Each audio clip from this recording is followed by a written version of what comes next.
കൊല്ലം corporation LDF 54 സ്ഥാനാർത്ഥികളെ പ്രഖ്യാപിച്ചു. Anganwadi helper മുതൽ മേയറും മുൻ മേയറും കലാരംഗത്തുള്ളവർ വരെ ഉൾപ്പെട്ട സ്ഥാനാർത്ഥികൾ മത്സരിക്കും.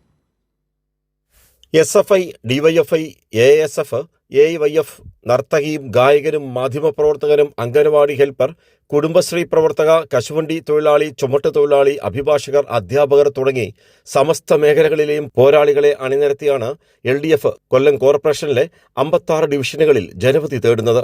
കേരളത്തിലുണ്ടായ വലിയ മാറ്റത്തിന്റെ അടിസ്ഥാനം ഒരു ഗവൺമെന്റിന്റെ തുടർച്ചയാണ്. ആ തുടർച്ചയുടെ ഭാഗമായിട്ട് കൊല്ലത്തിനും അതിന്റെ ഗുണങ്ങൾ ഉണ്ടായിട്ടുണ്ട്. ഇനിയും ധാരാളം ഗുണങ്ങൾ ഉണ്ടാകും എന്ന് ഞങ്ങൾ പ്രതീക്ഷിക്കുന്നു.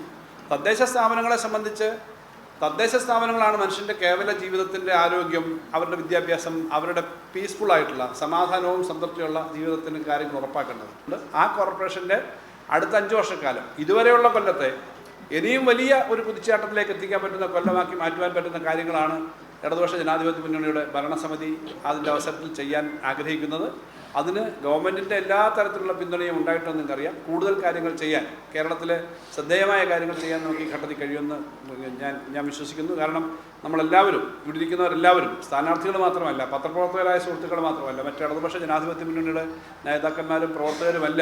ഈ നാടിൻ്റെ ആ പേരുണ്ടല്ലോ, കൊല്ലം കണ്ടവൻ ഇല്ലം വേണ്ട എന്നുള്ള എത്രയോ പഴക്കമുള്ള കൊല്ലത്തിൻ്റെ പ്രാമാണ്യവും കൊല്ലത്തിൻ്റെ ചരിത്രവും ഒക്കെ എടുത്തു കാണിക്കുന്ന ആ നേട്ടത്തെ കൂടുതൽ മുന്നോട്ട് കൊണ്ടുപോകാൻ കൊല്ലം നഗരസഭയ്ക്ക് കഴിയുന്ന തരത്തിലേക്ക് നേതൃത്വം നൽകാൻ പറ്റുന്ന ഒരു കൂട്ടം 56 പേരാണ്, 56 ഡിവിഷനുകളാണുള്ളത്. 56 സ്ഥാനാർത്ഥികളെയാണ് 56 സ്ഥാനാർത്ഥികളെ പറ്റിയാണ് ഇടതുപക്ഷ ജനാധിപത്യ മുന്നണി ചർച്ച ചെയ്തിരിക്കുന്നത്.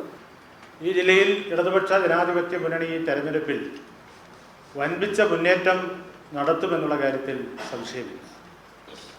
സീറ്റ് വിഭജനവുമായി ബന്ധപ്പെട്ട എല്ലാ പ്രവർത്തനങ്ങളും മറ്റ് ജില്ലാ പഞ്ചായത്തുമായി ബന്ധപ്പെട്ടും അതുപോലെ തന്നെ പഞ്ചായത്തുകളുമായി ബന്ധപ്പെട്ടും ബ്ലോക്ക് പഞ്ചായത്തുകളുമായി ബന്ധപ്പെട്ടും 1-2 ദിവസങ്ങൾ കൊണ്ട് പൂർത്തീകരിക്കപ്പെടും.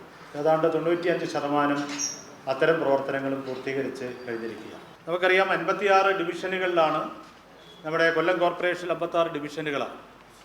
അപ്പോൾ 56 ഡിവിഷനുകളിലെയും സ്ഥാനാർത്ഥികളെ പ്രഖ്യാപിച്ചുകൊണ്ട് അത് ജനങ്ങൾക്ക് മുമ്പാകെ ഇടതുപക്ഷ ജനാധിപത്യ മുന്നണി അത് അവതരിപ്പിക്കുകയാണ്. ബാക്കിയുള്ള 56 സീറ്റുകളിൽ 54 സ്ഥാനാർത്ഥികളെയാണ് പ്രഖ്യാപിച്ചത്. ബാക്കിയുള്ള 2 സീറ്റുകളിൽ ഘടകകക്ഷികളുമായി ധാരണയിലും എത്തി.